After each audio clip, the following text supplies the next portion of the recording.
Welcome into the Buck James Show, brought to you by Bryant Family Pharmacy. Michael Westbrook here, along with head coach Buck James. For the 2022 season, we're back at it again, Coach. Well, it's exciting. Now, all the summer workouts and all the off season is, coming to fruition. We need to be able to play now. We're going to have to be able to compete. We've had all the practices, we've had all the scrimmages, we've had all the 7-on-7s, and now we're ready to play football. So it's time for the Salt Bowl. We're leading up to kickoff at War Memorial Stadium.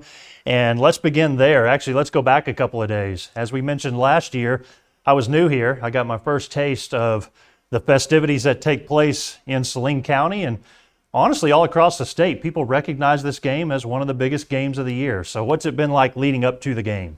Well, it's crazy. I mean, it's a lot worse than a state championship game. Both of them are big, and when I mean that, I say worse. But it's very time consuming. There's a lot of media blitz with it. They're trying to get ready. You have a scrimmage, and then all of a sudden you're in the middle of the Salt Bowl, and it's a big game. It's a big game for our community. It's a big game for Benton High School and Bryan High School, and this is really what high school football is all about. And it gives us an opportunity to be able to prepare and get ready to play ever since January. So we're excited about the game, and hopefully both teams will show up, play well, stay healthy, and then have a great year.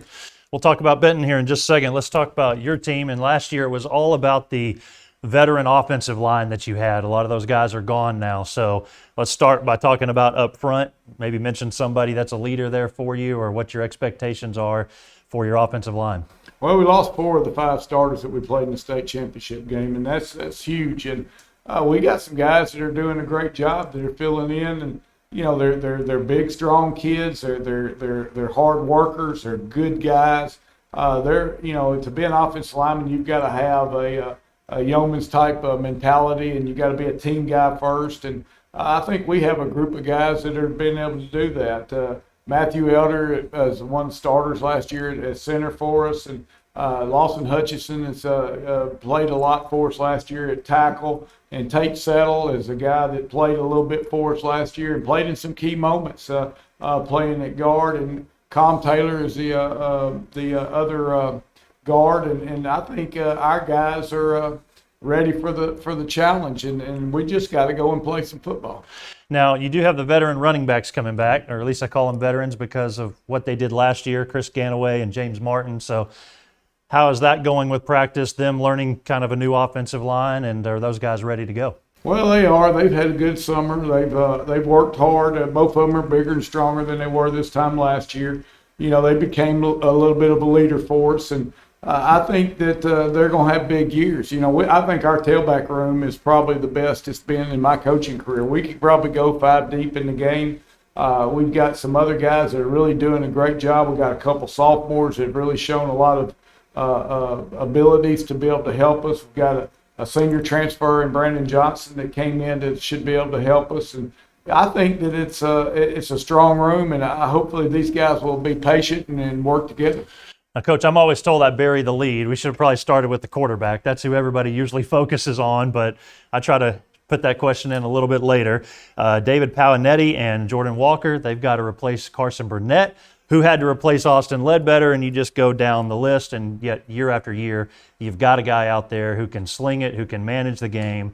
We're expecting the same out of those two this year, so tell us a little bit about those two guys. Austin, he replaced Ren Heffley, and so, it's been a thing. And I think Jordan and David both are guys that can do a great job for us. They have great talent of throwing the football. Thing about David, he was playing linebacker for us the last 3 weeks. He's new to our program, and we moved him over there, and he threw for 5 touchdowns in the JV game. So, it's crazy, but, he's been doing it his whole life, and, he's just got to learn our system. Jordan's just a sophomore, but very talented, way ahead of the game, has a lot of ability, can run the football as well. I feel like we're solid, and we'll get some others back with injuries, and they will, I think that'll end up being a strong suit for us as we go along. We talk about defense. A lot of the leadership comes from Malachi and Miguel Graham. And then obviously you got some players up front, Tyler Mosley, TJ Lindsey come to mind, and kind of skipped over the linebacker spot. I'll let you address that, but just tell us a little bit about the defense. Well, we play so many guys on defense, sometimes it's hard to single guys out. Miguel and Malachi are guys that played for us last year, and we got Drake Finley back there, and he played for us last year. And We're still working on the other corner spot, but I think Bryson Adamo is going to Adamo will be doing a good job for us, and we have several guys that are working in rotations. And you mentioned the guys that be on defensive line, also Ivory Gilmore and TJ and Mosley, and then we have the Russ twins play linebacker and D line, and Aiden Baker as a linebacker, a senior for us that does a great job, and Sebastian Altman's is a guy that really does a good job for us. We've got a big linebacker room. We've got a big D-line room. I think we've got about 20 seniors on the defensive line.